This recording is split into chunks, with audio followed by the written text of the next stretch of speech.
welcome. Hit the like button, hit the bell, hit subscribe, hit thumbs up, hit all that stuff, share the show. I want to thank you guys all for listening. There's a few more of you in here than before. Thank you for listening. This is Joey. Let's get started. Now, I kind of feel like an old school episode of X-Men. You remember when Cyclops would be like, previously on X-Men, right? Didn't we just get done talking? And I'm so glad. I love when I do something for preparation for something later. And even when that time comes and that time's bad, the one good thing you can think about is, boy, thank God I prepared for this, right? I went back while my episodes is low, and I went back and I numbered all my episodes. For those of you that know me in comment streets, I usually like to mark certain timelines on people's videos for certain things, right? And I do that so that I have reference for videos later. One thing you're going to notice about life on the internet is that, and I love using this Russell Brand quote, life is coming at you so fast, there's no time for history. There's nobody documenting these things. And content creators are taking advantage of that. That's why people just say shit and blurt shit out, because they know 10, 15, 20 episodes down the line, most people are going to forget about a lot of the shit you said before. And you can change with the times, right? Most online content creators are just entertainers and storytellers. And the context of the content doesn't really matter as much. This is a context and content heavy show because it's politics based, right? So I went back and I numbered the episodes on the show so that I can say episode 20 something, 5-minute mark, 1 hour and something minute in, we already said XYZ, right? Now, just to recap from this last episode, the last episode that was entitled Same Questions for FBA as with ADOS with African immigrants, right? The exact same questions, the exact same tactics. Now, what did we do? In this episode, I gave you, this is so predictable. I broke down most of the issues that most of the African immigrant and Caribbean immigrant callers called in about. I was able to break these people down to about 5 character categories, right? And I was able to break them down by their traits, often by what they predictably say, and even give you a brief understanding as to why they say it and what their real angle is, right? That was just last episode. Just last episode. In fact, at the end of the episode, I told you guys that the purpose of these type of people isn't even to have an argument or an understanding, but literally just to waste time. And I told you how, while it might feel cathartic, it might feel good for a minute to keep engaging with these types of people, eventually you're going to realize that they're just there to waste time and wear you down. They don't really have an argument. They don't really have good reasoning for why they're saying what they're saying. They're just talking, right? They're hoping to drown out the clock, so to speak. In fact, let's go ahead and test this Negro Dewey Decimal System. Episode 28, just the last episode that you've listened to. Episode 28, 1 hour, 7-minute, 20-second mark. At that exact minute on episode 28, I tell you in closing that the purpose of these type of calls and these types of questions and these types of people asking these dumbass questions is just to waste time. They're disingenuous, insincere questionings that they're giving you just to waste time. And I go into detail about each kind of one and each one of their approaches, right? Now, one of the first ones I talked about, in fact, I believe it was number 1 on that episode, is the what is FBA guy, right? And why did I tell you that kind of person was insincere? It's because FBA it's not some random thing you see everywhere unless you're looking for it. And they admit that to you when the second you tell them what FBA is, they go, well, I've never heard of it. Well, then how are you in an FBA chat room? How are you making comments on a channel with the hashtag FBA on it? How are you spouting your opinions against FBA if you've never fucking heard of it, right? If you need this explanation brought to you about what FBA is, right? It's really like saying, who are you? Who the hell are you? But you've been looking for me. I've been hearing your name all over town. Who the hell are you? Well, you've been hearing my name all over town. Why are you asking who I am? Why does this interest you? That whole premise is disingenuous, especially for a group of people who have been identifying themselves for so long by saying, I'm not these people. This is why I said in the original video, if these people come to you and say, what is FBA? And you simply reply with, oh, well, it's a kata. They'll realize how dumb their question is because they've already had terms for what is a Black American, right? I want you to look at something. This is after these videos. This is after these videos. See, when you're on YouTube and you got a channel, you can see who's looking at your videos. You can see you can't see who liked and disliked your videos, but you can see who's looking at your shit. So I got some African sweepers leaving weird ass comments and questions in the comment boxes. And I engage with everybody in my comment sections, for better or for worse.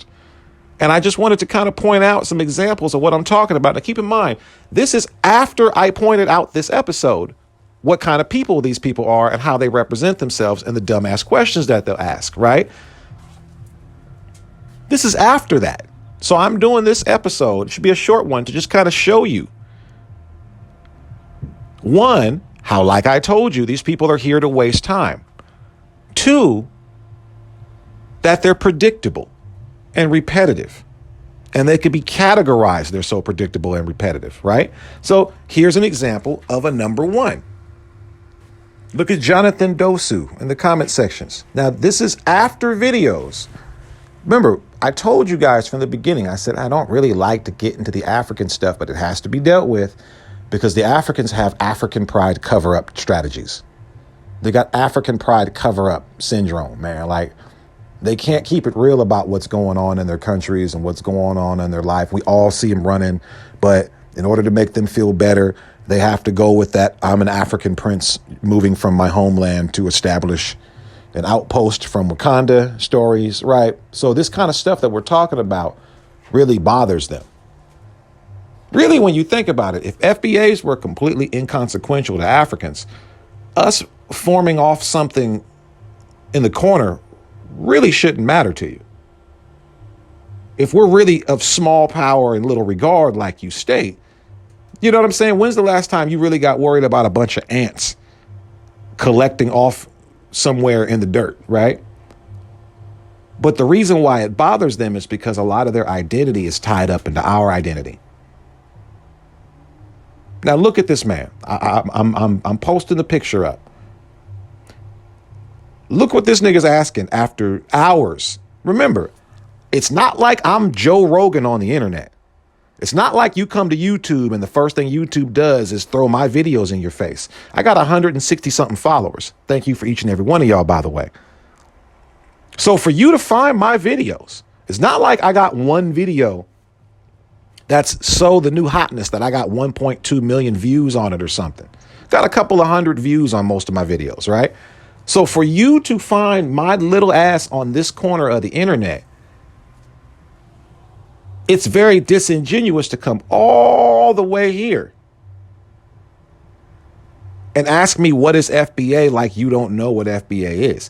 Clearly, it's something that has you with such a bug up your ass that you fired up your generator, went on the internet, looked up YouTube, found me, found my video, logged in, and made a comment.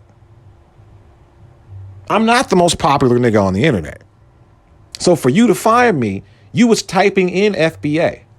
For you to type in FBA, FBA had to be on your mind. For FBA to be on your mind, somehow FBA had to have stirred your vision, gotten your attention, somehow. Now, how did that happen? That's the question. because the only people talking FBA would be FBA. So if you don't know what it is, how do you hear about it? Number one. Number two, because I could see if you made a comment on a Tariq channel. Tariq has a big broadcast, but you came to me. FBA got you so nervous, you're coming to little niggas' trees, right? That's weird. But you came all this way with all that worry and a preloaded opinion on something that you claim to not even know what it is. That's disingenuous, right? That's completely different from saying, hey, I've heard of this FBA thing and I don't like what I hear. Can you please clear some stuff up for me? Here are my concerns. Now we're talking as adults, right? But like I said before, you can't engage with that. This is a number one. This is literally the first description of the first caller with the first type of dumbass question that I just gave you last episode. As a matter of fact, episode 28, 9 minutes in, 11 seconds in. That's African caller number one. I just gave you guys that. What is this FBA? Right? Typical. Because they know they're not really there to learn what is FBA. They know that they're there to engage with you and hopefully just wear you down repeating questions. That's why you got to have your episodes. This is why ADOS has an ADOS101.com. People got tired of answering, so what is ADOS? Nigga, how did you get here asking these questions? You're being disingenuous.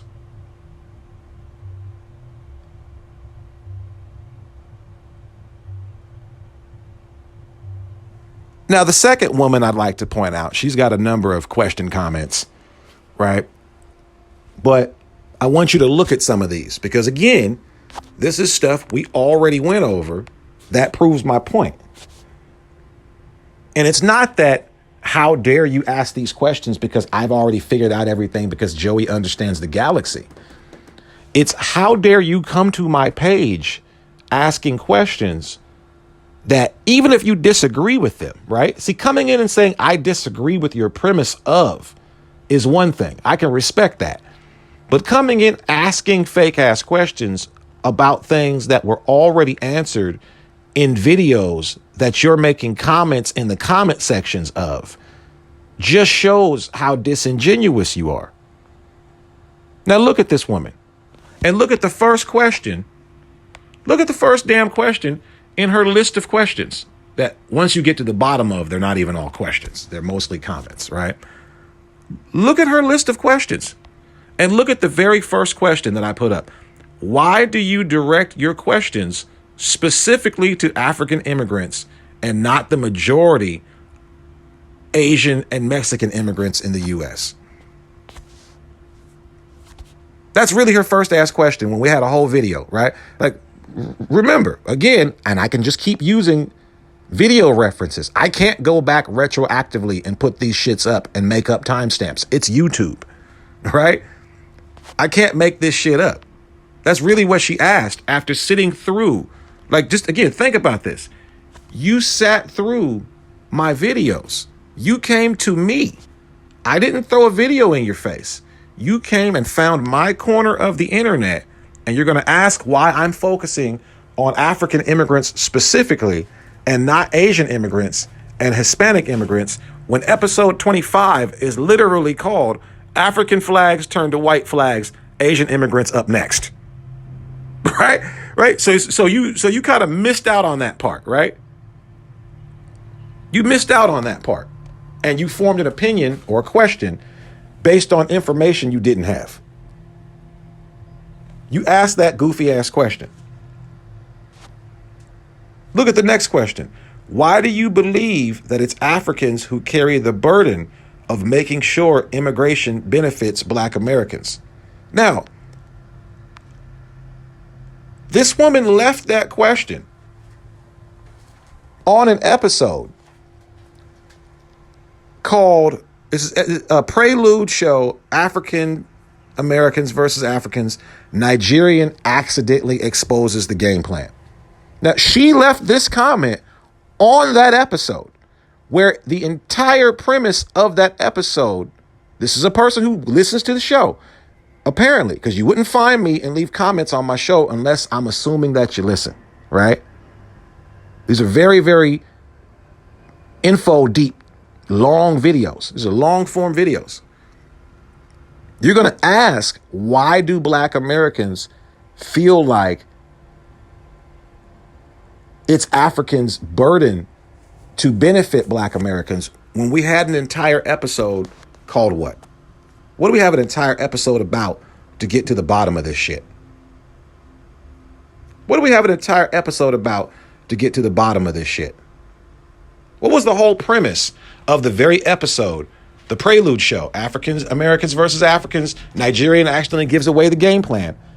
The episode that she is commenting on, the entire premise of the episode is that Africans do not believe that it is Black Americans that they have to please and benefit in order to come here. That's the entire premise of the show. So if you were listening to this episode, right, why would you ask that dumbass question? Why would you ask that dumbass question if Black Americans, by asking, how does immigration benefit Black Americans? Full stop, not Africans, anybody. And for only Africans to respond with, we don't got to please you here. We got to please the white man here. We got to please the white liberal. She's literally commenting on an episode where I've taken an excerpt from a show to prove that Africans do not feel like they should have to please Black Americans. And their goal here is to please white liberals. So we already know that Africans don't feel like they should have to benefit us here. So asking that question is asinine. Furthermore, answering that question even further, why do Black Americans feel like Africans should behave in that manner?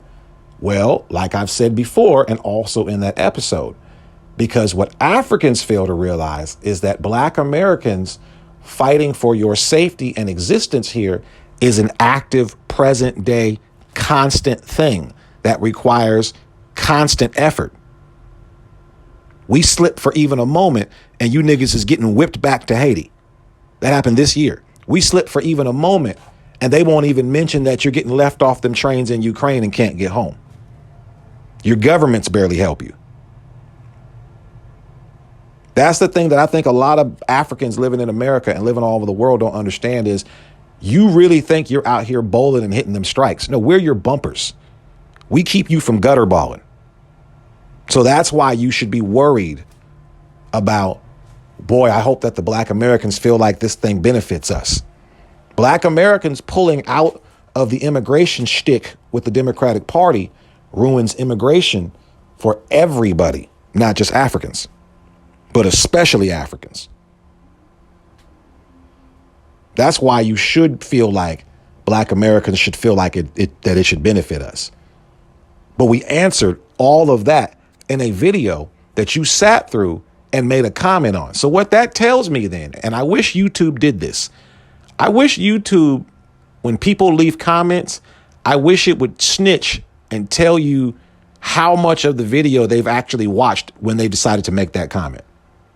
I'm willing to bet you dollars to donuts that that woman came here and left that comment having only seen the title of the video and bounced out. I bet you if you saw how much of the video she actually watched before leaving that comment, it would say like 0.10 seconds. Because everything that the entire premise of the video is showing that Africans don't understand why you should be concerned about whether or not Black Americans feel that you being here is beneficial or not. So you wouldn't ask that question because the entire episode was the answer to that question. But people don't ask questions to understand. People ask questions that they think are going to be got you questions so that they can be like, just answer the question. Just answer the question after you don't give them the answer that they want. I can go on. Look, all these questions that she's asking is stuff we've already answered in the last couple of episodes. And she's further proving exactly what I'm saying about time waster questions. Look at this shit. This is after sitting through hours of video. And everything I'm telling you, if I were you listening to the channel right now, I would almost think that this woman is fake. I would almost think that these comments are fake, because there's no way you can speak and write English, have sat through what amounts to, because if you add up these episodes, I only got about 4 episodes talking about Africans. I got the Prelude episode, episode 24, episode 25, episode 27, and episode 28. And the only reason we even got that many episodes is because there's been a lot of things happening with regards to Africans that relates to Black American politics, right? And in those 4 or 5 episodes, we've gone over literally everything in every portion of every question she's talked about. And not only already gone over that, we've already profiled this type of comment person from Africa, right? Because remember, I mean, shit, if you go to number 5, we're going back to episode 28. The same old callers that you get for FBA are the same ones you get from ADOS. The same old African immigrant callers, right? If you look at number 5, which segues me into the next type of caller. That's a very common caller that calls in. And I notice that a lot of times when this type of caller calls in, I will give one piece of credit. 9 times out of 10, this caller actually does call from Africa. It's not somebody calling from the UK with a Cockney accent, but this caller normally does call from Africa. And I tend to kind of be easier on the Africans that come from Africa, that are actually living in Africa, because they're usually not as volatile. Usually the reason why a lot of them Africans that are living in Africa call in beefing is because of what they've been told by the Africans living in America. At least this caller usually calls in from Africa. I even say that. That's how predictable people are. If I can pinpoint not only what you're going to say, right, but I can also pinpoint where you're going to be calling from when you say it. If I can say 45-minute, 49-second mark, episode 28. If I can say this caller normally calls in from Africa, I'll let them slide a little bit, because normally they're not very informed on the subject, and they're just kind of trying to defend their homeland. They hear they hear what they think is some Black Americans just talking general shit, and they want to come in and defend where they're from. Just like if you heard a nigga talking shit about Texas and you're like, nigga, I'm from Texas. I get it. I tend to go easier on this one because they think we're just dissing Africa in general. We already predicted this person. Look at her opening line. I'm from Africa. I've never been to America. This woman was so defensive that when I asked her, hey, where are you from? She wouldn't even tell me. And this is her words, not mine. She wouldn't even tell me where she was from because she was afraid that I was going to Google some stuff about her country and read her. She figured that's what I was going to. Oh, I've seen your Tariq type. And I'm thinking like, well, listen, first of all, ma'am, if I wanted to roast one of your African countries, I don't got to know where you're from to roast a country. The whole continent, anywhere Black people roam, is all the way fucked up.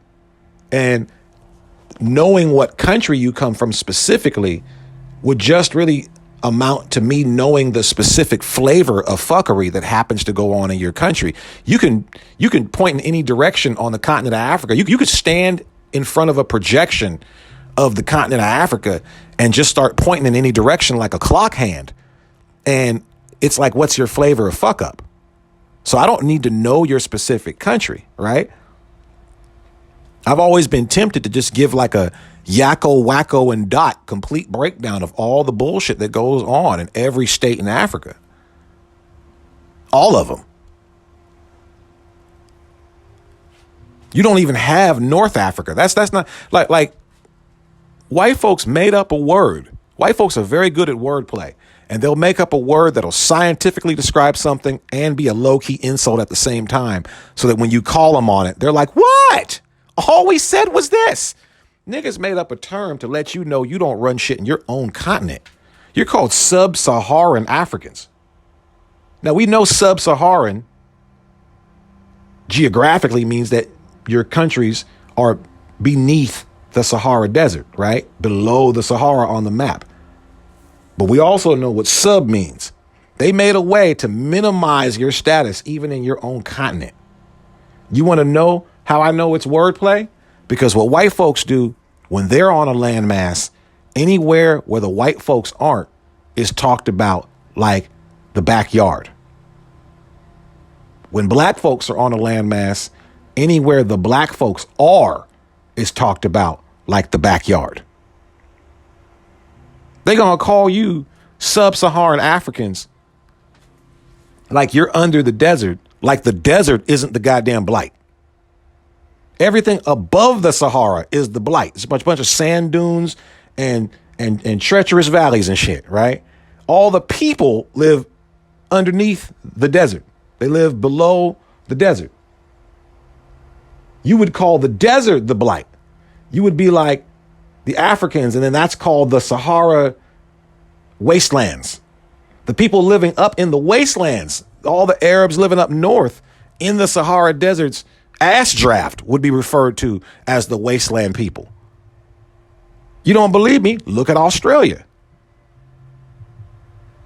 All the people in Australia, all the wildlife and wildlands in Australia is above where the Australians live in Melbourne and all that shit in Australia. But you don't hear them saying that they're, sub-wildlife Australians. They call the wildlands that are above them, they call that what? The outback. When people name themselves, wherever they are is the population, is the populace, is the spot that's popping. And everything else is named off of an offshoot of that. You're not near where it's popping. But I digress. I don't like to use the term sub-Saharan because I'm not really going around trying to shit on Africans just for being African. That's not what this has ever been about.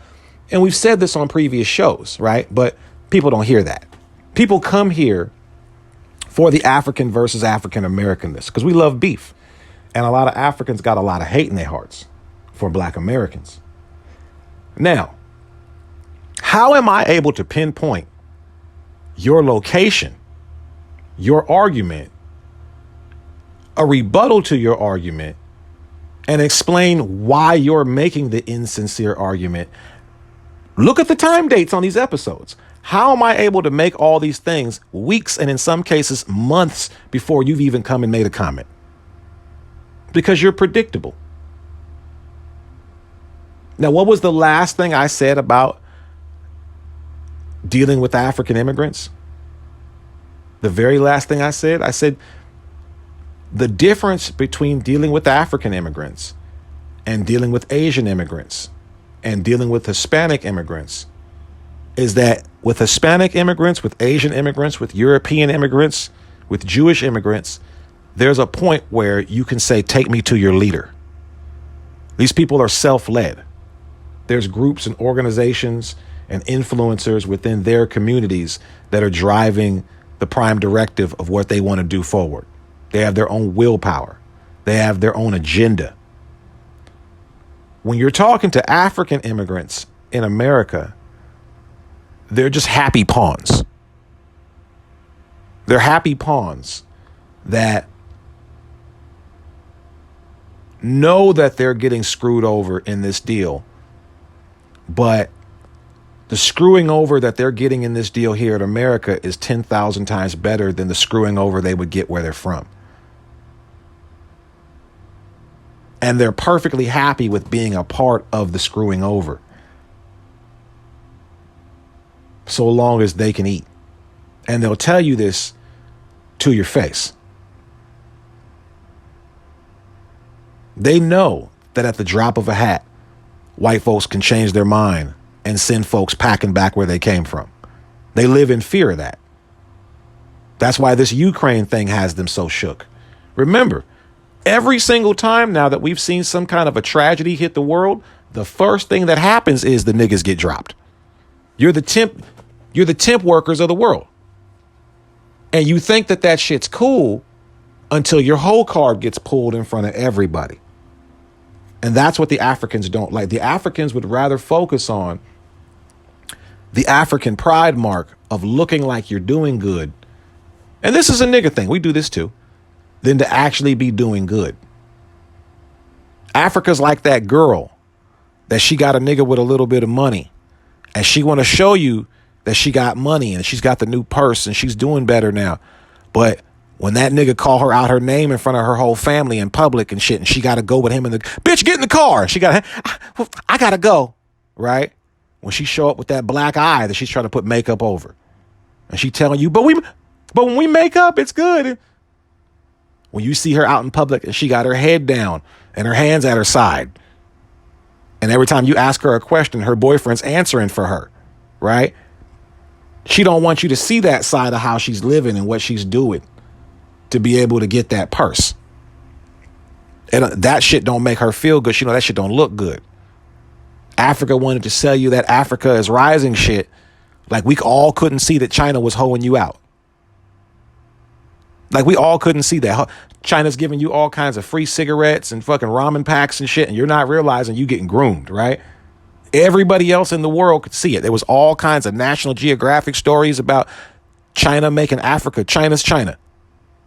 Translation, China's making Africa its bitch, right? And when niggas was trying to warn you, hey, man, y'all need to be careful. Hey, man, y'all need to be careful. Hey, man, you don't see what China had whole maps up of Africa with the word exploits over the top. Like we about to rape the shit out these niggas. But y'all couldn't deal with that.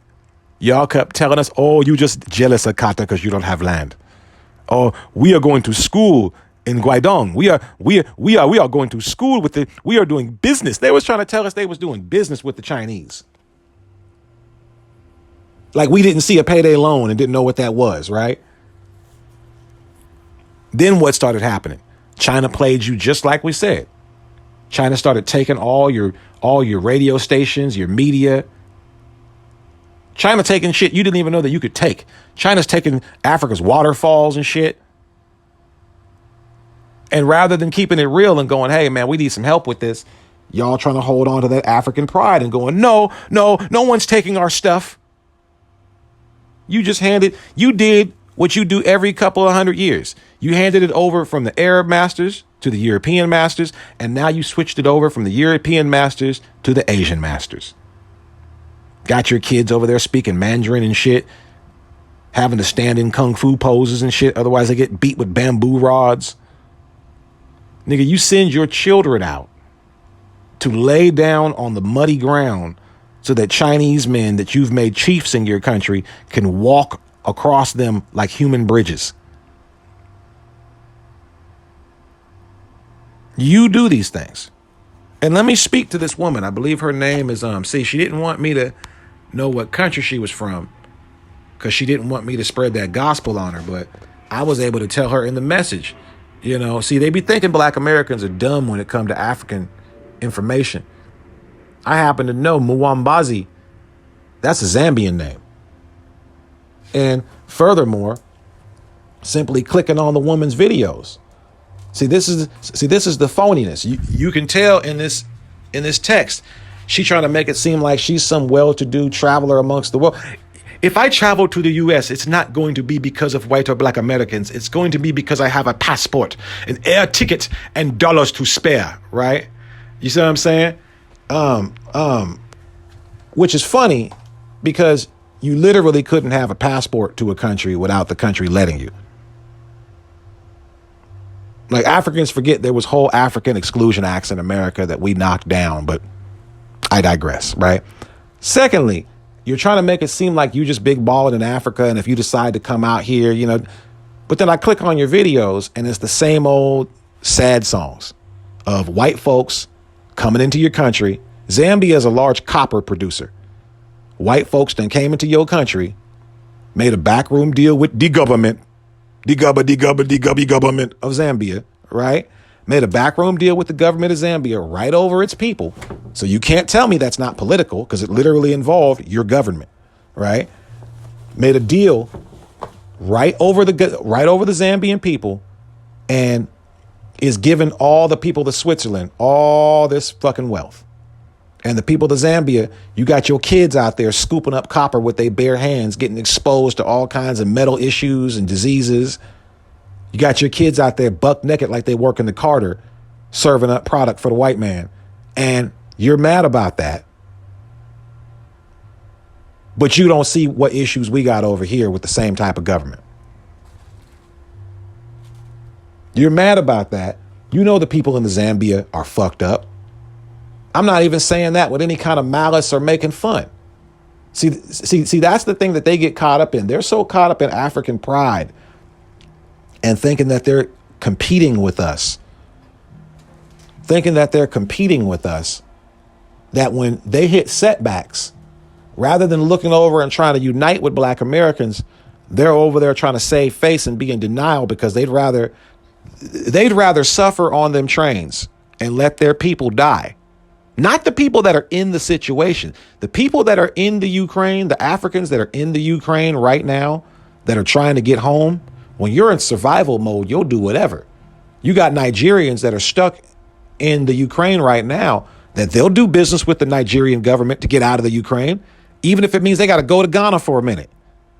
Even if it means they got to go to another country in Africa. Just get me out of here, right? They'll beg anybody. Anybody would do that. But you got people living outside the states, living outside of the Ukraine, living in Africa, that are more concerned with covering up the fact that they can't get out of there, that are more concerned with trying to make it a national thing. Oh, they won't let us in because we're not Polish, but they're letting white Ukrainians in right through, right? They don't want to admit that they're still a nigger because they've been trying to convince themselves all this time, I'm not a nigger like you, I'm an African.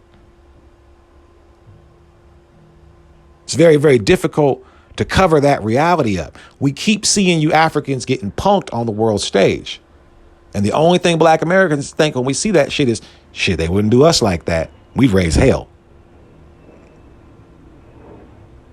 They killed one nigga on TV, George Floyd. He wasn't MLK. He was some nigga with a porn career and a crime rap sheet. But we don't give a fuck.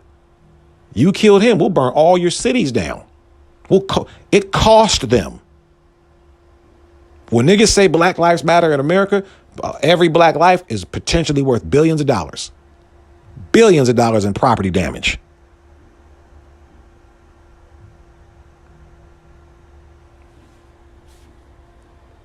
You don't even got the heart to make that an issue.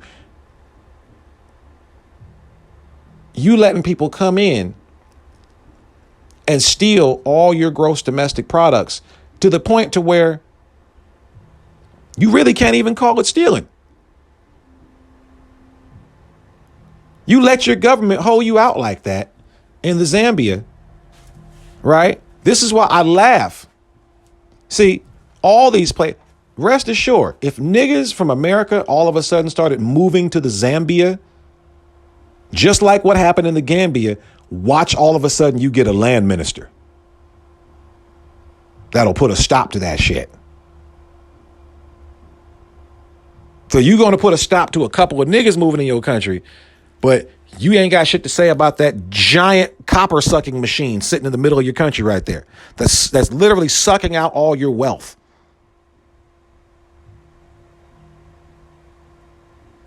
You focusing on the wrong shit. Especially if you're calling in from Africa. If I'm in Africa, living in Africa, I shouldn't give two tier fucks about what goes on with any FBA. These niggas is robbing all my copper. These niggas is robbing all my diamonds. These niggas is stealing my kids, and it's child sex slavery out here. It's real out here in the African field. They're forming FB what? I don't even give a shit. Good or bad.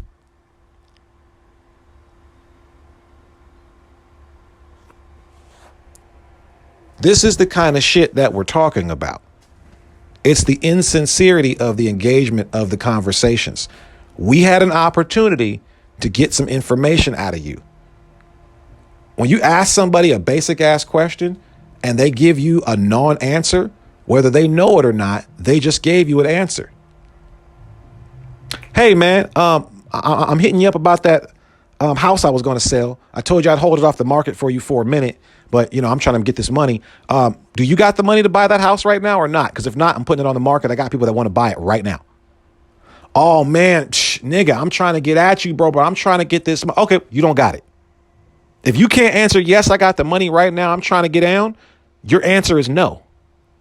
So even if you think you're slick and you thinking you got around the answer, no, you answered my question. You run up on a nigga. Hey, bro, you was talking all that shit on the internet, bro. What's up now, nigga? You trying to see me now, nigga? What's up? Oh, man, you tripping, bro. It's not even that serious. You fighting over the internet. Okay, you're not trying to see me, bro. You just answered my question. You're a hoe. You don't want it. Let's keep it real. There's questions you could ask people straight up to where even if they don't answer your question, they answered your question. Vice versa.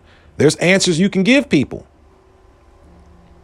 that if they don't accept that answer, you know what it is.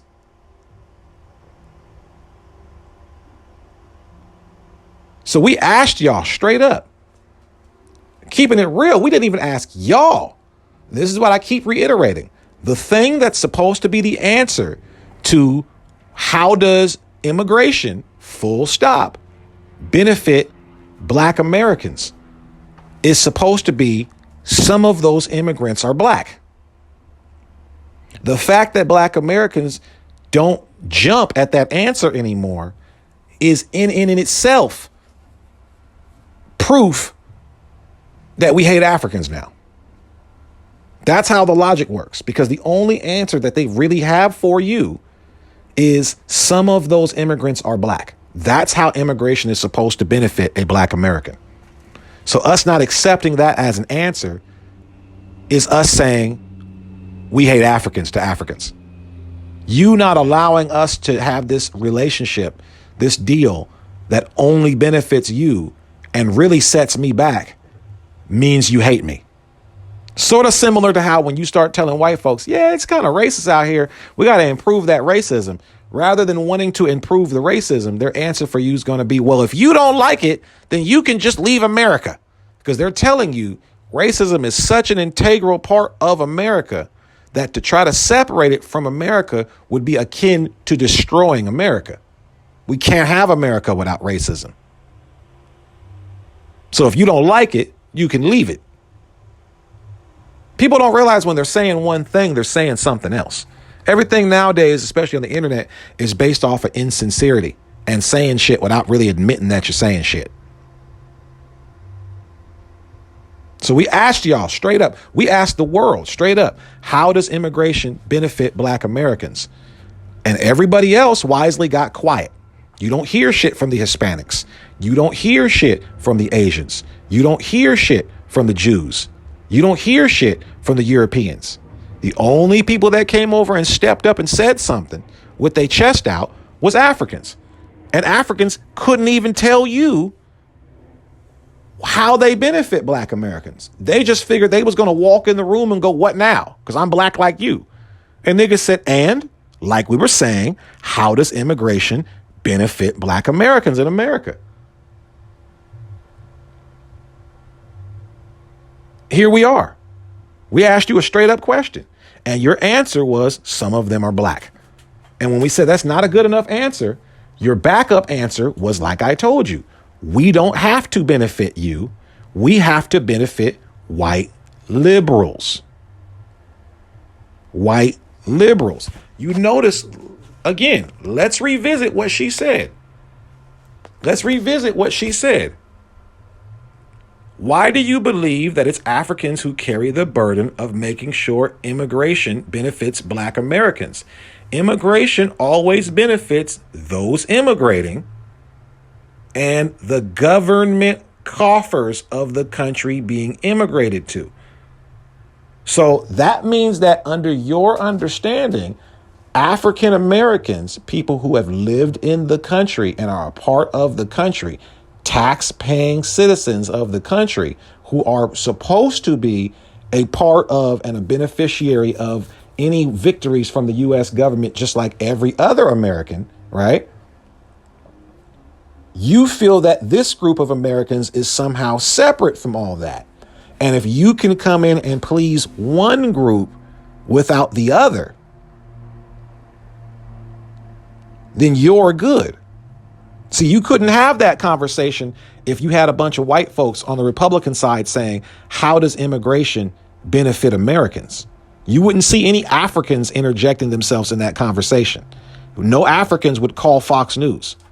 What if white Americans were to ask that question, the answers that you'd be getting back is old-timey answers of like Irish immigrants and Welsh immigrants. And they'd be like, oh, well, they built the Chicago buildings and some bullshit. They'd talk about Albert Einstein coming. They would talk about the best and brightest of all over the world coming to improve the country. You couldn't do that. You had to talk about, hey, man, we ain't here for y'all. We're here to please the white folks. And you don't understand that them white folks are fixing to sell you out in a minute. Them changing political winds is no longer going to make it beneficial for you to be here. See, that's another thing that a lot of Africans didn't realize. The whole time you thought you was yelling at us talking about takeovers and shit, we don't really trip off of that kind of stuff. We just duck down and let all them voices and all them words you said reach greater white America's ears. And they got a problem with the idea your black ass is taking over anything out here. Ask these Somalis in Minnesota. You see, there's about to be a lot of desegregation of the data in a minute. And this is something that a lot of Africans don't understand, because y'all just come here and y'all don't engage with the world around here. There's videos being made right now on mainstream media talking about Somali gang war issues in Minnesota. There's an article right now on MSNBC. There's a segment talking about the high level, talking about how there's a link between a lot of these people committing these Asian hate crimes that aren't from the country. See, black Americans are starting to be able to say, hey, whoa. Quit showing that black face without telling me where his original place is from. This nigga just got here from Jamaica 2 days ago, and he's committing some random crime against some Asian person, and you got him on TV talking about black on Asian crime. Nope. See, this is one of the first places that the desegregation of the data is going to come from. Jamaicans know what I'm talking about when they started bringing Jamaicans in here in the 80s, and then they started shipping them right back out.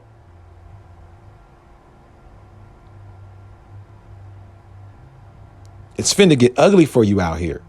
And you're not going to have the cover fire of black society like you normally do. That's the part you don't get. Now, I want to use this right now to segue into a little something. Just a little bit of another prelude a little bit.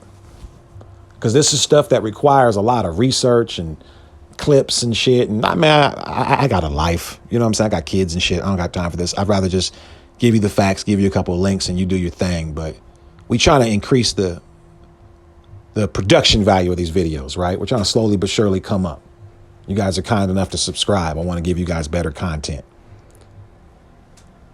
But this next episode I'm going to get on is going to get a little bit into insincerity in these dialogues that we're having. And I almost refrain from using this man as an example because I don't know why, but for whatever reason, it feels like the black internet is piling on this nigga right now. And the shit that I got a bone to pick with him on is completely different than what everybody else is piling on this nigga about, right? And I kind of felt like the timing wasn't right. I don't like when everybody's going in on a nigga and that's all of a sudden when you decide to start, yeah, I don't like that nigga neither, right? But O'Shea Duke Jackson, I think it's time we have that conversation. And we'll keep it brief for this one because we're already about 50 minutes in. But it's time that we start segueing a little bit from the African attitudes that have become real prevalent on the internet to what's been behind it. What's been encouraging this attitude? What, like, if I all of a sudden, if I'm minding my business and somebody's disrespecting me, it's really kind of like double disrespect. Because one, you've disrespected me. And two, for you to feel comfortable disrespecting me, you must have saw something in me that made you think I'm a bitch and you can disrespect me. Right? Like if you're just minding your business and a nigga just start pouring some milk on your head or some shit, there's something in that man's mind that told him, I'm going to pour milk on this man's head, and either he's not going to retaliate, or I see him as such a non-threat that his retaliation would be not an issue for me. That's how most people move, right? If you're going to do something that disrespectful, if you're going to walk up and holler at a nigga's girl while he's holding her hand, you're not just that oblivious to life. You've made a business decision that this nigga's a safe nigga to do this around. He's not going to do shit. Or I'm just so powered up that nigga know better than to move like that on me. I'm just known as a problem, right?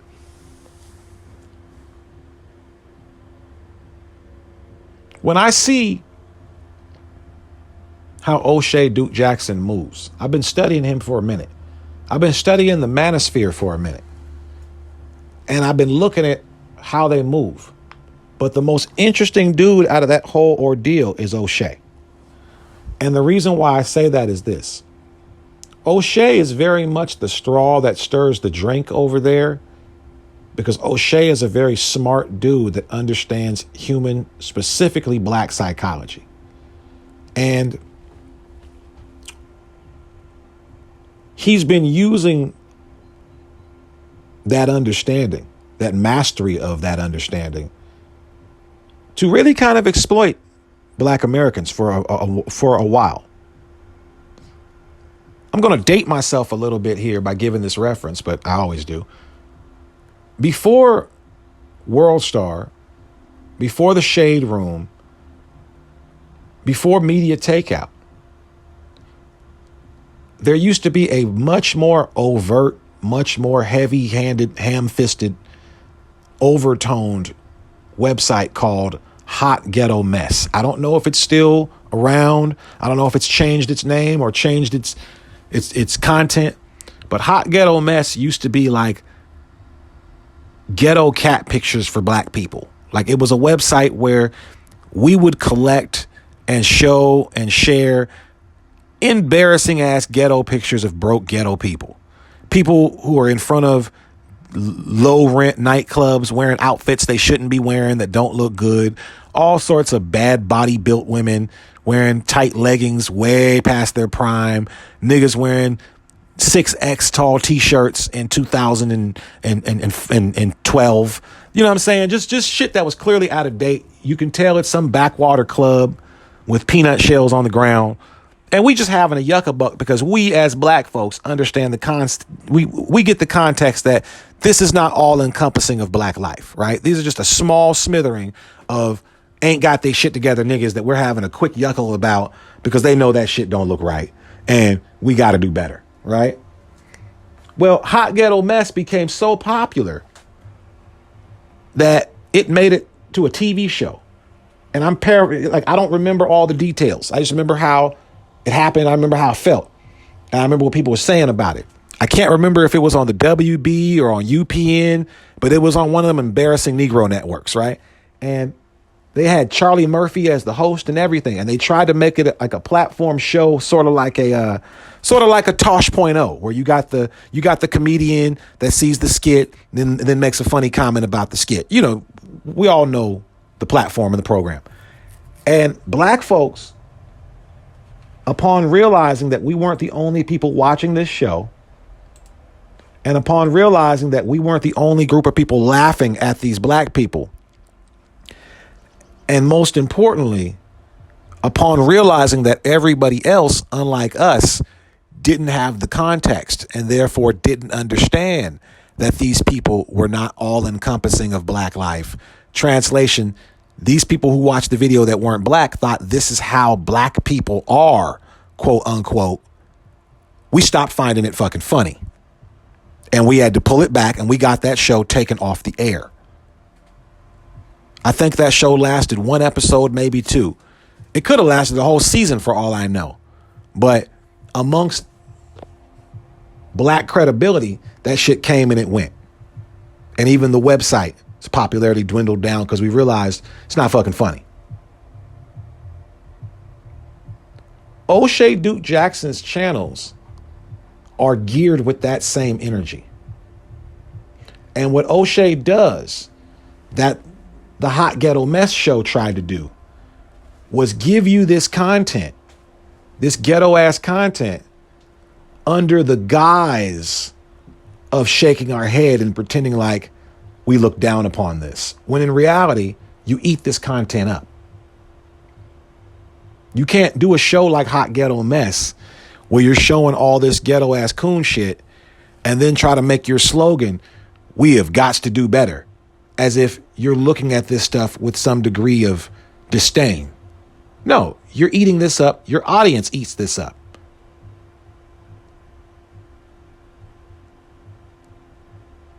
And O'Shea's channel is no different. I would sit through O'Shea's channel and it's nitpicking for a narrative. If you take all of black life and you pick out only the instances of niggas chasing white women, only the instances of black women thirsting after white men, only the instances of quote unquote Pookies and Ray Rays committing crimes, right? And then you say, we as black people have to do better than this. But you're not pointing out statistically how statistically rare these things are that you're pointing out. It's like if you had a YouTube channel that was nothing but plane crashes, nothing but commercial plane crashes, but you don't talk about how rare it is that those plane crashes are happening. That you showed one video from 92 and the next video from 2002, that there were 10 years in between them plane crashes. If you just keep showing plane crash after plane crash after plane crash, and then you go, we got to make these flights safer, y'all. What kind of a narrative have you painted about airlines?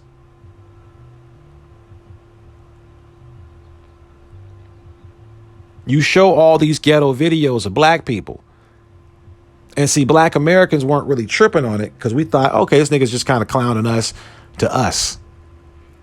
And then niggas see that you come out with a channel like Kinganda. See, you started linking in with a lot of like the Dr. Moonbees and shit like that. Then you started linking in with them. And then you started portraying us to these Africans like that. And then what you do, see, I was listening to O'Shea Duke Jackson when he first started linking in with them Africans. And if you look at them early videos, many of which he took down, he was saying exactly what I'm saying. That a lot of you Africans got problems over here that you don't like to talk about. A lot of you Africans got problems over here that are the same as, if not worse than African Americans back home. And you don't got the excuse of we're not in control like we do. A lot of you Africans got niggas. I remember the things that he was saying that were going on in his time over in Africa. Random niggas sexually harassing the women, threatening to rape them. Crazy shit. Police tapping them down for bribes. Open and rampant prostitution. Shit not working. Power just rolling blackouts and shit.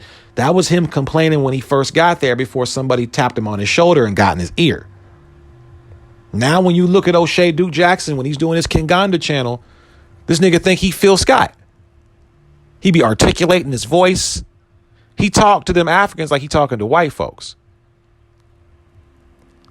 But then you come around the niggas and you start slang talking. Hey, you niggas. And that's how you would. Now, you got niggas in Africa. You got niggerish shit in Africa because that's what you were exposed to when you first got there. But you understood to filter that shit out when you portray Africa on your channel.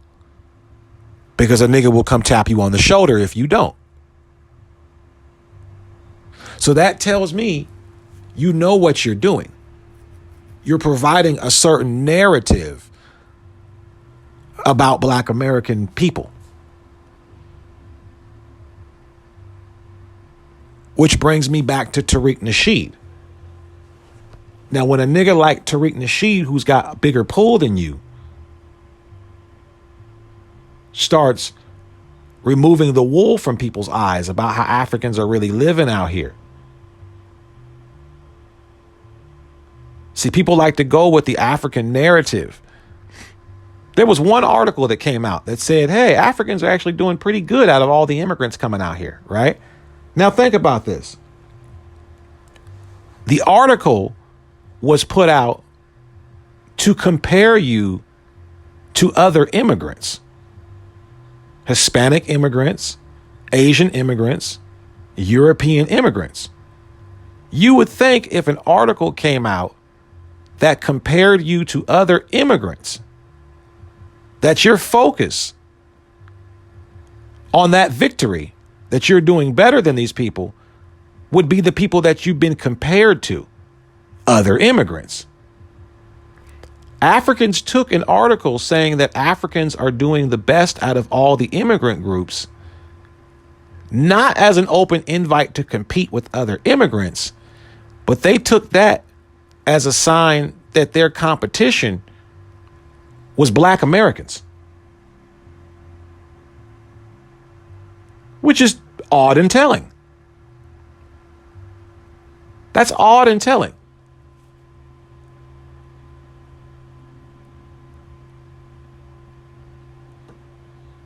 You came here to compete with other immigrants. By your own judgment, by your own assessment, Black Americans are the lowest of the low in America, right? So why would it be a feather in your cap that you just beat level 1 grassland in the Mario Brothers 3 game?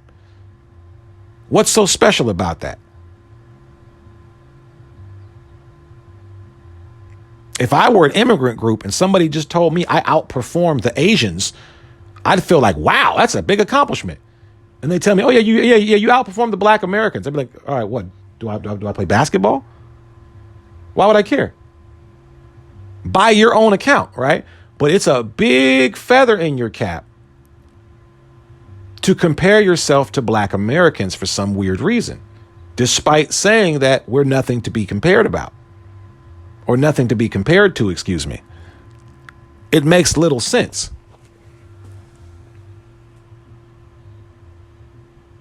So when you got a guy like Tariq who's exposing this false African narrative of Black Americans being jealous of you, when we start talking about how a lot of the Africans that live here are really living, what y'all niggas is really doing. See, a lot of y'all take them stories of Africans being doctors or going to med school so that you can see Africans going to med school is the new Nigerian prince. Back in the day, every Nigerian living here or coming through here used to tell women that they was the king of Zamunda back home and all this bullshit because they couldn't deal with the fact that you came all the way here to America to be a janitor. They couldn't deal with the fact that you came all the way here from America as a dump truck driver in Lagos, and now you're a dump truck driver in Tacoma, Washington. Having a job, which is something that most African Americans do. Like that's kind of what I find weird. I could understand if Black Americans, if there'd never been a Black American doctor, if there are no Black Americans in law school, if there are no Black Americans in med school, then I could go, okay, I understand. If Black Americans had no jobs and we're always just homeless and you see the Black African working, then I could be like, okay, yeah, those guys sure got a work ethic. You niggas come here and get jobs within the stable economic system that we've helped get you to be a part of. That's what you're supposed to do. I'm not going to be impressed that you can come to a stable country and get a job. I'll be impressed when you can go to your country and it's stable enough for you to just go get a job. If you can't take your job that you have here in America and go work that profession where you're from, not because they don't have a need for it, but because they don't even have an infrastructure to support it, you're bragging on the wrong things. It's like bragging that you made a meal in my kitchen. That's real nice. I hope that gives you nutrients and tastes delicious. Now clean that goddamn countertop off or I whoop your ass. It's still my house. So when O'Shea Duke Jackson sees a guy like Tariq Nasheed clowning a lot of Africans with reality, you notice. See a guy like O'Shea Duke Jackson, he has no problem with Africans clowning Black Americans, even with narratives that aren't true. O'Shea Duke Jackson has no problem reiterating, amplifying, and portraying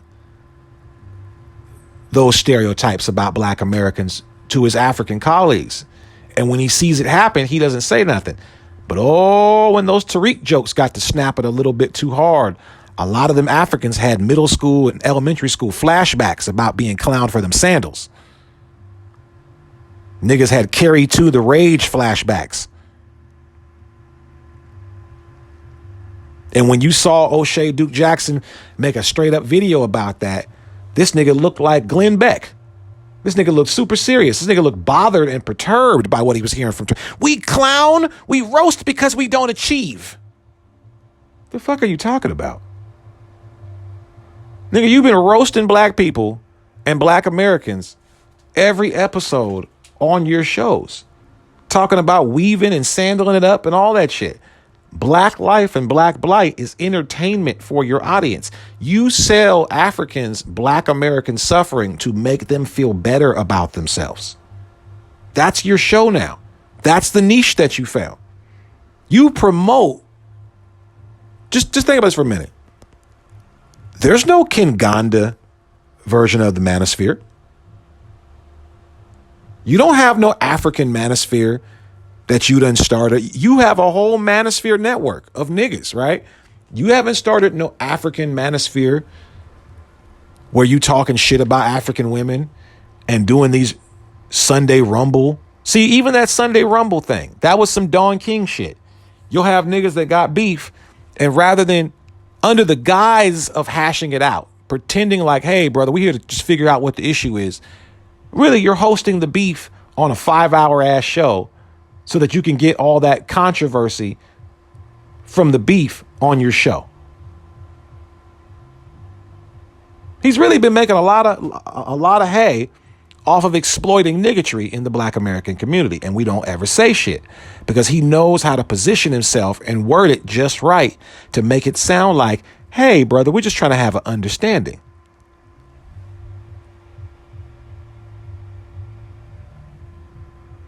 You watch this man's show and you listen to what these Africans let fly about Black Americans on his show and him just smiling and grinning. And then you hear what Tariq says one time and you got the serious eyes and you real offended.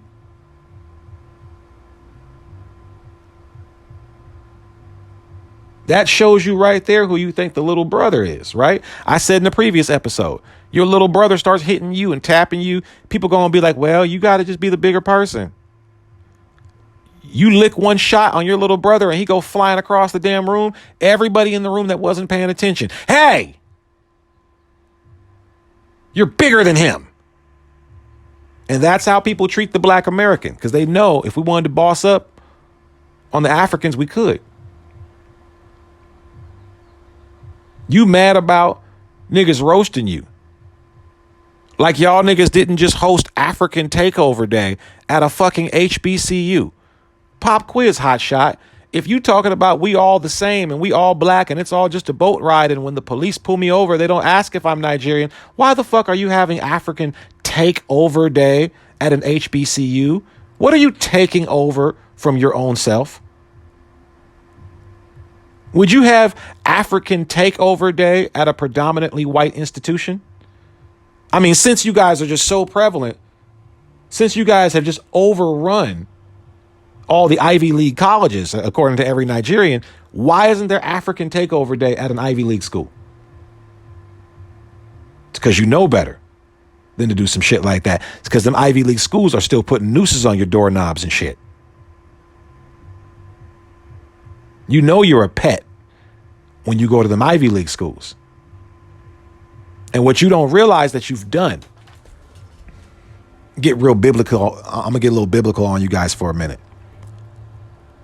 In the Bible, and I think I've said this before, God is letting you think that the devil is that nigga and that this is his world. And that if you want to get right, you got to get like him, to see how many of you niggas will switch sides if you think that's the way to go. To seeing how many of you niggas will switch up for silver. To see who's really down. And the look on a lot of you niggas' faces when he stands up and you realize he was in power the whole time and the devil don't got no power. The look on you niggas' faces is going to be real stupid. See, you're supposed to pretend weakness so that you can get information from people. And you let Tariq play you niggas like a fiddle. We got all the information we needed out of y'all. But y'all still want to engage and have these conversations when we got what we needed. I told you guys in 3 steps. We asked you how it benefits us. You told us it doesn't need to because we need to benefit white liberals. You don't see that the white liberals is about to go away. You think the white liberals is going to win the midterms this year with gas prices being like it is, a war in the Ukraine, us just coming off of a pandemic, the inflation being the way it is? You think the liberals are about to win the midterms? You think Joe Biden and the liberals are about to win re-election for the presidency and win the midterms? You think $7 gas prices is going to win over swing voters? You think all this censorship is going to make people be like, yeah, I'm going to vote for that for 4 more years? I got news flash for you. Them white liberals that you stated that you need to please in order to stay in the country, white mommy's gone and only white daddy's going to be home. And you don't know how to deal with white daddy. White daddy's going to get all of you non-white immigrants out the country so that white folks can feel better and have less competition to deal with in the middle class and in flyover country in middle America. All you Somalis are about to leave Minnesota in a minute. And you want proof of the first sign? The very first sign is the first sign that lets you know you had arrived. You had a representative. You got the little chick that's supposed to be your representative and she's part of the squad and all that shit. She's going to be the first one to go. She's going to resign in a little bit. They're going to move her right out the way. Let's we not forget, Donald Trump already had a plan to move a lot of Nigerians back to Nigeria right off the top that he would have put in the day he would have got in office. And they're about to put that nigga back in office. So that was the entire point of these videos with the Africans, was a 3-part thing. How does it benefit us? Your response back was, we don't have to benefit you. We need to benefit the liberals. We know now, okay, we just won't vote for the liberals. We don't got to deal with you directly. We can deal with your mom.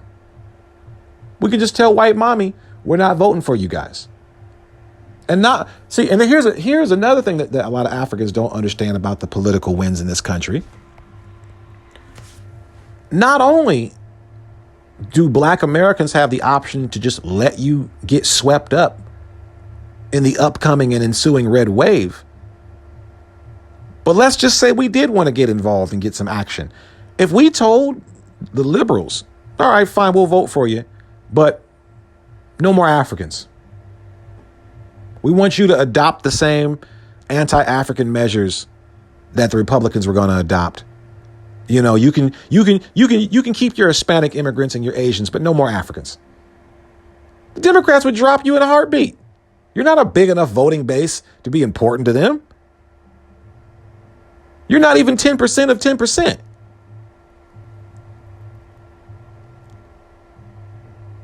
So we've come to our understanding This is why I said African flags too, because most of you niggas got right. Oh, we are Saudi FBA. There's only a few stragglers trying to hold on to that African pride. John Dosu and damn Mwamba Zombie getting her copper stolen out of her country. Right? You're focusing on the wrong things, kids. There's only a few of you guys out there still trying to be bold and bad, and you're fucking it up for the rest of these Africans. I know these Africans is telling you in quiet, please shut the fuck up. Please shut the fuck up before they make America great again. Please stop. We don't do that here. You niggas know what's up.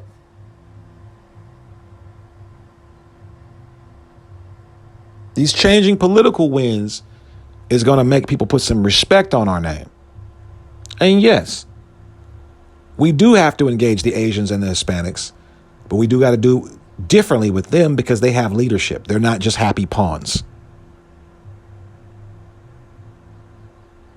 Now, O'Shea, Duke Jackson, has been subtly clowning black Americans from the back end for a while now. But Tariq calling out a lot of this bullshit has made him have to come out of his cage and put his anti-black American energy out directly. See, I remember when O'Shea was trying to wave ride and join the ADOS bandwagon when he was like, oh, this is going to be the poppin' wave. And he started trying to bang on them Africans a little bit. And they checked him and kindly reminded him, nigga, you got that Kinganda channel. Your money, you living in Sweden and shit, your money depends on a primarily African audience, not African American. And he corrected his ass real quick. Like most YouTube content creators do. You own these people. You're their super chats. You're their cash apps. You're their views.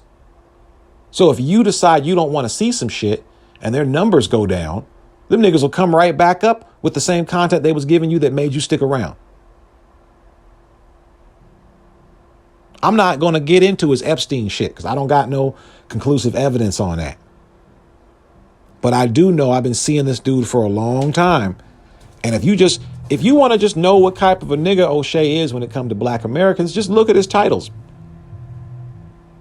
I knew something was wrong with the manosphere when they kept talking about Pookies and Ray Rays and get with a real black dude, but then started clowning Russell Wilson, who would be the exact opposite of a Pookie and Ray Ray by their own account.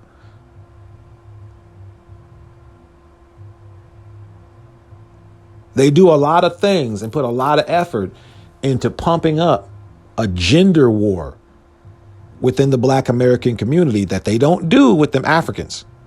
Just keeping it funky. There's no African Cynthia G. O'Shea Duke Jackson and Cynthia G are homies. So if you guys are homies, but your followers is beefing, that tells me that you're misleading your people. Intentionally. It looked like, I hate to be that type of nigga that says COINTEL for everything, but it do look like some weird shit. It just looked weird.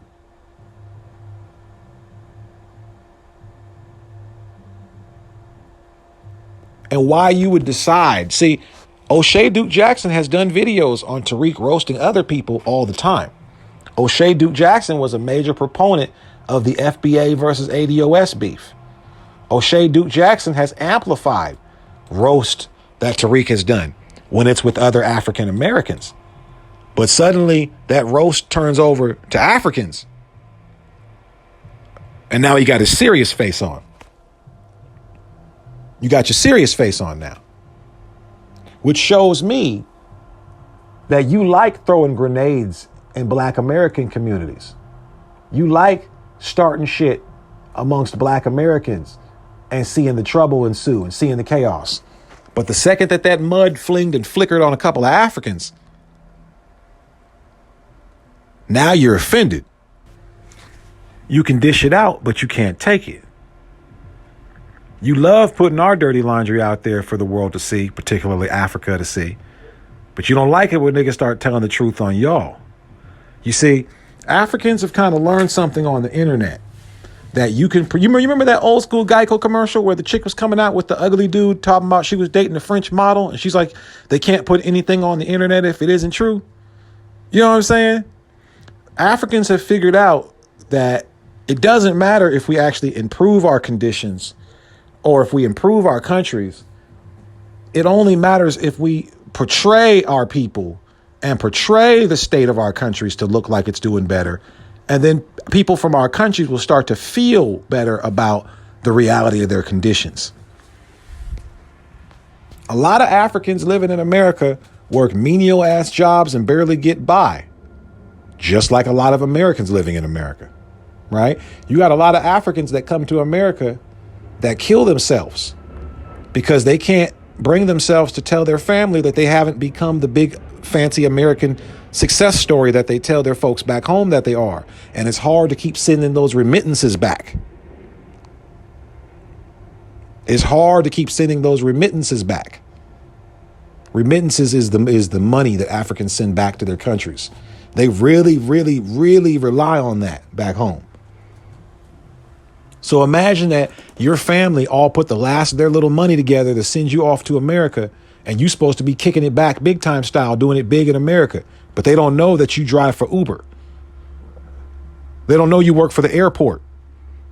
You're in baggage claim, right? You told them you a doctor or some shit, or you're going to school to be a doctor.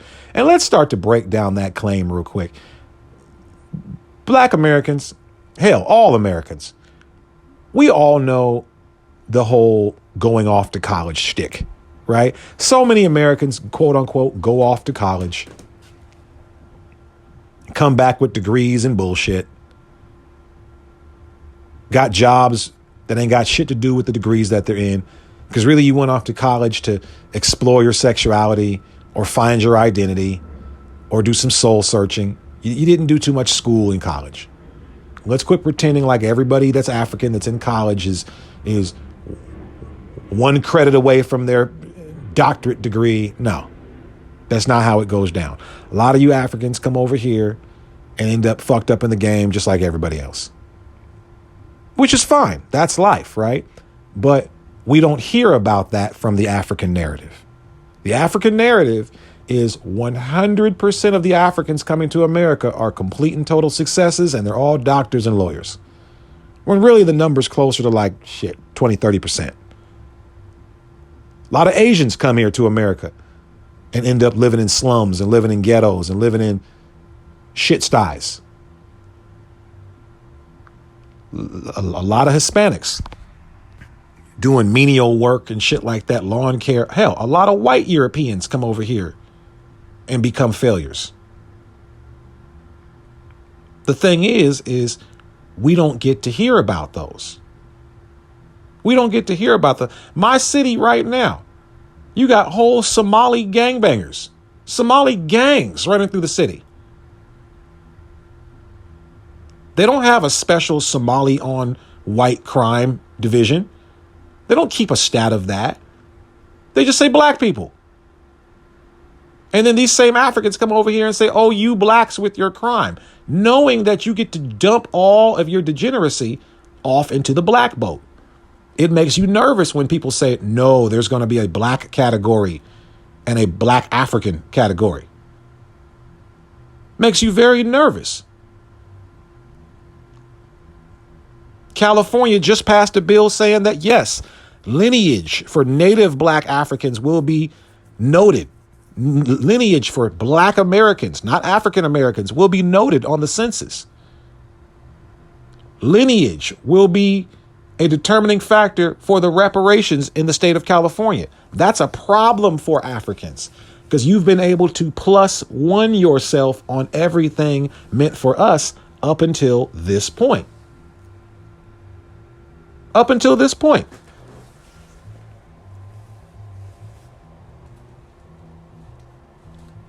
I got this nigga, John Dosu or whatever his name is now. Remember, he just asked, what is FBA?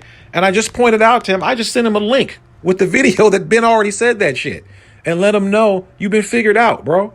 You're not doing nothing slick. Now this man's claiming, I know exactly what FBA is. No, you don't, nigga. You just asked me. So now you just copped a plea. Now you're admitting that you was lying when you first asked me the goddamn question. So when you first asked me the question, what is FBA? You're telling me you knew exactly. Look, I know what exactly FBA is. That's broken English. is, like I said, I wanted you to tell me, cause COS, there are black Americans who just follow crowd. What, nigga? So now you're going from, I didn't know what FBA is and I wanted you to tell me, to, like I told you. What did I say about when people ask, what is FBA? They're really trying to pop quiz you and be like, who are you? Right? So now you just admitted you knew what FBA was, but now you're trying to make it seem like you was trying to quiz me to see if I really knew my FBA shit, right? Nigga, wouldn't a way to tell if I was really knowing FBA and ADOS and DACS information and what our stance was? Nigga, you came into my video channel where there are whole videos explaining this shit. So even if you came in here and you knew what it meant and you're asking me and you wanted to see if I really knew my shit, wouldn't you want to peep the videos first, nigga? Wouldn't that be clue one? If you clicked on my video and it say FBA and then you click on it and it's just a bunch of bullshit of blank airtime and me going, I don't know. Then I can see you going, hey, nigga, what is FBA? You got all these videos about it, but I don't see any information. But you sat through about 5.5 hours of context. I couldn't sit through 5.5 hours of my own videos and then ask a dumbass question like that and then try to cover it up and make it seem like, oh, no, I know what it is. I'm just seeing if you know what it is. Nigga, there's videos of me telling you what it is. These people are just built to waste time. And I'm jumping back and forth between the Africans in the comment sections and O'Shea Duke Jackson for a reason, is to show you that they're the same person. They're the same person built on insincere, disingenuous as premises of discussion about issues, right? Like when you watch CNN and they have a big topic and one person says this thing and the other person just says the opposite thing. And then CNN goes, well, that's all the time we have here, folks. But you never really get to shit. Nobody's mind. See, the whole purpose of a debate is to sit down and separate the ethos and the pathos from the logos, right? To separate your feelings and emotions from what is fact and what is most logical so that we can come together on a conclusion of how to solve something. That's the purpose of a debate. You niggas use debate like how niggas use hip hop album beef, where your guy is representing this and the other side's guy is representing that. And y'all have an engagement. There's no forward moving anything. There's no conclusion of anything. It's just an engagement. And we just talk about how there was an engagement. Ooh, look at those sparks flying and them niggas trading insults. And then at the end of the day, your side walks away feeling like you won, and the other side walks away feeling like they won, and both people go on their merry way spreading the same bullshit. That's not a debate. If you come over here and you ask insincere ass questions, you will get flam fucking bayed. If you come over here asking questions and they're serious questions, even if we disagree, I'm still going to engage you with them. I'm still going to engage you with them because the person, you may be insincere, but the person behind you might really want to know. When people keep asking the question, if I ask the question, how does immigration benefit Black Americans? And your response back is, why are you targeting Africans? When nobody mentioned you niggas, when you niggas put yourself out there, we're already at a crossroads right now. We're already at a crossroads. And this is something that I've seen with O'Shea Duke Jackson for a number of episodes now. See, the thing that O'Shea Duke Jackson likes to do is he sees something that's popping in the Black communities out here, and he wants to interject himself under the guise of being the peacemaker. But really, he's just eating off that clout. He's just eating off that energy. He thought when the FBA thing was popping off, He was going to be able to eat off that Africans versus African American clout. And he thought it was going to be easy because normally black Americans don't really engage in that shit. Doesn't stir our tea like that. But today, niggas is with the smoke. And all the Africans that normally come in and drown out black American spaces, they caught that pushback. And they started crying foul to O'Shea Duke Jackson because O'Shea Duke Jackson is their boy. He's the one that makes them feel good about being African because he shows them every day, at least I'm not one of those Akata. He should just change his shit to Akata TV. But see, O'Shea was running into a problem because that bullying and that badgering and that clowning shit don't work on a nigga like Tariq because he can outdo it better than you. He tried to have a couple of videos countering Tariq Nasheed arguments and sending little veiled shots at Tariq, but they weren't hitting like he wanted them to. And worse yet, it got him a warning from Tariq. Hey, bro, I see you out there. Be real careful. Now, he didn't have the heart to just directly respond to that shit. He had to keep trying to poke the bear and nibble at the edges of the sandwich. That it's the government track really got under that nigga's skin. Because it's not supposed to go down like this. Africans are supposed to be allowed to disrespect you. It's the unwritten rule. Because you know what they've been through. They've had it rough. That's kind of how it goes, right? Africans are supposed to be allowed to disrespect you. You're not supposed to disrespect the Africans back because they're little brother. That's the energy that people like O'Shea Duke Jackson have put out about you. That's the energy. I'll give Phil Scott his credit. He's never put out that energy. He tries to keep it fair. That's the energy that Dr. Mumbi's put out about you, that you're supposed to be the responsible one.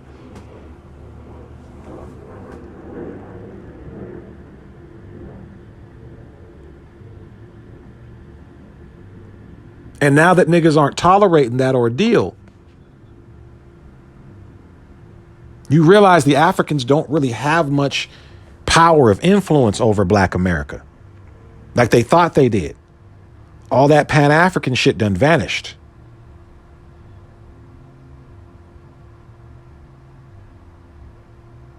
And you see, within a couple of weeks, are you trying to focus in on Tariq? Look at your empire. Look at your empire. And then to keep it real, I hate to be the one to say it, but it's the Africans that are the ones telling on you about what you're really doing over there, bro. Now who's making black Americans look bad in Africa? You got what kind of circles going on over there, bro? But I said I'm going to stay off that topic. But this was just a little bit of a prelude. I'm going to go in a little bit further on O'Shea and how he exploits black American trauma, that he creates a negative narrative on black Americans that fuels this attitude that a lot of Africans have about black Americans. Not even fuels. I don't want to make it seem like, oh, these Africans would be cool with us if it weren't for people like O'Shea. No. People like O'Shea, that's why I said the word fuels, not ignites. You fuel this attitude because you give them what's called confirmation bias. Doesn't mean that Africans that would normally be well-meaning are turned to dislike of us because of what they see on O'Shea Duke Jackson's channel or on any media. When they tell you that shit, that's cap. When you hear Africans talking about, oh, it's because what we see on TV, bullshit. Because those same Africans come over here trying to be that. Go look at Kumasi in Ghana, where you got everybody trying to be Chirac. When niggas see that shit, they don't be looking down or have low opinion. They be trying to copy that shit. The people who that makes have that attitude towards black Americans where, oh, I don't like Akata, are the people that always had that attitude. And they search out and they look for content like that, which is on O'Shea Duke Jackson's channel, to confirm those feelings that they already have about black Americans. O'Shea Duke Jackson is giving the people what they want. He's like a pusher. And those people, they're junkies and they feed off of, you see, Lyndon B. Johnson was talking about this with low-class white folks in America who are racist. He was saying, all we do is give them, you're not a nigger like those blacks, and they don't even realize we're robbing them blind. We're robbing the poor white man blind. And the thing that makes them okay with it is keeping them focused on those niggers. That's how it works. You got white folks in 2022 just now realizing that their coffers and their kids' pensions and their futures have been robbed by people that have been telling their asses since the 1930s, at least you're not those niggers over there. And just like those white folks, Africans can be manipulated in the same way. Hey, you're not like those niggers over there, right? And it makes them feel prideful about that. And you've got your land to the point to where you don't even want to acknowledge or keep it real that your land's being raped and reaved and stolen. And all the damn goodness of the land is being taken and given right to white folks. So really, you're just sitting on grass, right? You've got your own flag. You've got your own nation. But you got white folks can just come in and take over your shit whenever they feel like, because really they run the country. They gave you a nice name tag and a badge to make you feel special. But that shit's honorary. It's just ceremonial. And you know Africans love ceremony. Negroes love pageantry. They gave you some trinkets and some feel good and nothing tangible. And deep down, you know that's what it is. But deep down, you're praying that Black Americans don't know this. You're praying that Black Americans see, a black face on your money, that we don't notice that your money's not worth shit. You're praying that Black Americans see a few of you Africans doing good in Africa to go, see, Africa beautiful. But you pull that camera back and you're the one African family doing good because you're corrupt and you done stole all the money from the whole land. You think we don't see that shit? Like, for example, you should not be an African in any country in Africa. With the exception of maybe, what's that little oil country over there by, it's by Angola. I think it's called Cabinda. Forgive me if I'm saying it wrong. If you're in a spot small enough like Cabinda where they got to be able to get locked in and grandfathered into a sweet oil deal, I think everybody in Cabinda per capita, they're like the richest people in Africa. It's this very, very small spot. It's probably like the size of like Virginia in America, right? But anywhere else in Africa, everybody's poor. And if you are one of the few rich people in a corrupt, poor country, that means you're one of the corrupt people. You don't get to point to Black Americans and go, there are rich people in Africa. Yeah, there are some rich niggas in Africa that stole all the shit from everybody else who's poor. Stop playing games with us with the money. Stop trying to act like Angola is rich because Angola has rich expenses and exports. The people in that 2/3 of the people in Angola, actually, I think it's 1/3, are poor and live off subsistence farming. Will you hear about a country in Africa that's exporting a bunch? Oh, they put out this much diamonds. Quit acting like that's the Africans benefiting off that shit. It's a small couple of sellout African families and a bunch of Europeans that benefit off that shit. Stop lying to Black Americans. Stop projecting this false narrative. Because then when reality sets in and you niggas is stuck in the Ukraine and you're crying about it not even being on the news, and they're trying to tell you, oh, it's because we're going for the Ukrainians first, right? But they letting the Indians and shit out. It's because your black ass is black, nigga. It's because your black ass is black and you don't want to admit it. You thought you was going to be able to make your way up the ladder. There's no escape from niggatry. No escape from niggerdom. Nigger for life. Eiffels for zagging.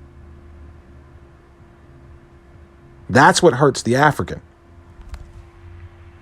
And what hurts the African even more is there's no place in the world, not even in Africa, not even your own governments, that'll come save you. You got thousands of Africans stuck in the Ukraine while bombs and tanks are going off.